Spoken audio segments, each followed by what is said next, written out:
वीरांगनाओं का, ऐसी बहादुर वीरांगनाओं का हौसला बढ़ाई करते रहना चाहिए। और ट्रस्ट की तरफ से अलग से 500 रुपये, बबीता ट्रस्ट की तरफ से इस महिला को 500 रुपये अलग से, 500 रुपये अलग से। उसकी एक ये लेडीज है, क्या नाम है? सुमन किरसोड़ा से। वैसे किरसोड़ा गांव सरपंच भी आए हुए और सम्मानित है, और किरसोड़ा सरपंच से मैं अनुरोध करता हूँ ऐसी स्टेटों का राज अपराध चलाता हो, सबको यहाँ से जाना होता है, लेकिन जिसकी जरूरत पड़ने पर आपको याद किया जाए और जीवन में हमेशा उनकी स्मृतियां बनी रहेगी।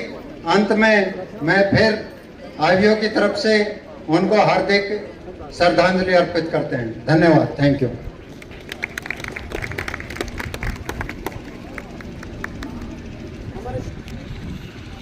हमारे बीच में प्रसिद्ध समाजसेवी समुद्र लाठर जी श्रद्धांजलि सुमन अर्पित करने के लिए उनके साथ में आनंद लाठर, बबीता, भाई महेंद्र जी और पूरी राजेंद्र जी, काफी ईश्वर जी, बहुत क्रांतिकारी हमारे साथी हैं।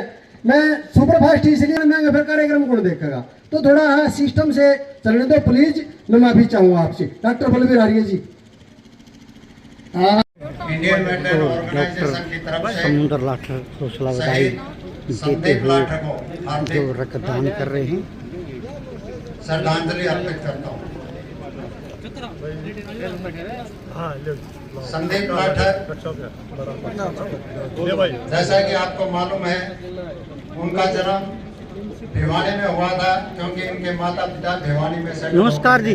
वैसे गाँव डॉक्टर साहब, किस एज में तय दान करना चाहिए ब्लड? 2002 में जिस टाइम तक आपका 18 वर्ष की आयु में सांस चले, मास चले, जीवन चले, दान करने की कोई एज नहीं होती है। अच्छा जी। और जो आप जिस चीज के लिए समर्थ हैं उस चीज के लिए दान करते रहना चाहिए। और वेट की भी कोई सीमा होती है? ब्लड डोनेशन की जहाँ तक बात है, मैंने बात की थी आर्थिक दान की। ब्लड डोनेशन की जहाँ तक बात है, जब तक डॉक्टर स्वस्थ घोषित करे, जब तक उसका शरीर ठीक से चले, उसके शरीर में कोई कमियां ना हो, मतलब 45-50 की एज तक आप आसानी से ब्लड दान कर सकते हैं। तो इसके फायदे क्या क्या होंगे जी? फायदे तो इसके जो ये तो नेचुरल प्रोसेस है, जितना आपके शरीर में से जाएगा उससे ज़्यादा आपके शरीर में परमात्मा उसको निर्माण कर देता है, और 3 महीने के अंदर उसकी पूरी पूर्ति हो जाती है। 3 महीने के बाद आप दोबारा डोनेट कर सकते हो। ये एक नेचुरल प्रोसेस है, शरीर में ये घटता नहीं है, सिर्फ एक प्रोसेस है, इसमें से गुजरना पड़ता है और उसके बाद आप दोबारा जो है ना उसके लिए तैयार हो जाते हो, और इसकी एक दिन की भी कमजोरी नहीं आती इसके करने से। डॉक्टर साहब, आखिरी बात रहेगी, खांसी जुकाम बुखार हो तो दब नहीं करना चाहिए? खांसी जुकाम से तो कोई फर्क नहीं आज ये पड़ता। सवेरे देख रहा था मैं, खांसी जुकाम से कोई ज़्यादा फर्क नहीं पड़ता, उसमें कोई बुखार वगैरह नहीं होना चाहिए, इन्फेक्शन नहीं होनी चाहिए बॉडी के अंदर, फिर ब्लड के अंदर इन्फेक्शन हो जाती है उस टाइम पे। इन्फेक्टेड डिजीज कोई नहीं होनी चाहिए, दान करते हैं। ठीक, ये जी हमारे साथ बात करने के लिए धन्यवाद।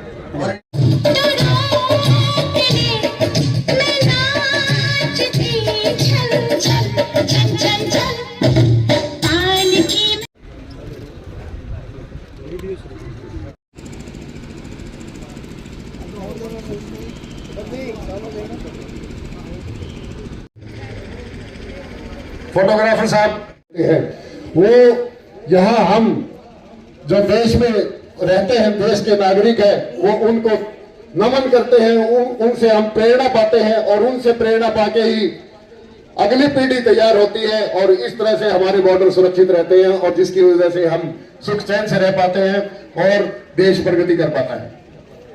जी मैम। ऐसा है बेटे, अब की माता क्या करती है, एक बच्चा पैदा करती है, वो एक बच्चा, ये बताओ, वो सिर्फ बॉर्डर पर जाकर रखवा 2-3 तो करो, 2-3 एक का क्या रखते हैं, वो एक बेटा नहीं होता, एक बटाव बनता है। वो हमेशा माँ बाप को डरा के रखता है, मैं फांसी खा जाएगा, मैं मर जाएगा, लेकिन जाकर 2 हो तो जा बेटा, तो निकलना जो कुछ कर, मेरा एक और है, क्यों नहीं छाती चौड़ी करती? मैंने 2 पैदा करे थे, दोनों दे दिए, और आज मेरा 1000 बेटे बैठे, लाखों बेटे बैठे, और लाखों मेरी बेटी बैठी है। और मैंने कभी भी महसूस नहीं होता मेरी संजीव नहीं जा रहा, कहीं नहीं जा रहा, मेरा बेटा मेरे साथ है और सबके पास है। और मैं ये कहती हूँ, जितना संजीव ने करे इतना सारे करो, और सारे मेरे बेटे बनो। और बहुत बहुत वंदे मातरम। देश की रक्षा कौन करेगा? देश की रक्षा कौन करेगा? देश की रक्षा कौन करेगा? Thank you. और मैं संजीव लाठर की माँ हूँ और मैं ये कहती हूँ जैसे मेरा बेटा था और जितने भी यहाँ बैठे हैं, बेटा है, चाचे है, ताऊ है, भाई है, भतीजे, वो सब मेरे हैं। उस टाइम पता एक बेटा था, आज मेरे हजारों बेटे हैं और हजारों बेटी और हजारों मेरे स्टाफ है, जो भी है। मैं इसे एक कहती हूँ जितना प्यार मेरे को देते हैं तो इससे ज्यादा भगवान इनको दे। मैंने इतनी खुशी होगी बहुत ज्यादा, और जितनी मेरी कदर करे भगवान इनके ज्यादा दिन चुगनी और रात दुगनी करे। मैं बहुत खुशी होती है और बहुत खुश करके इनके पास आई और मुझे बहुत खुशी मिल रही है। धन्यवाद।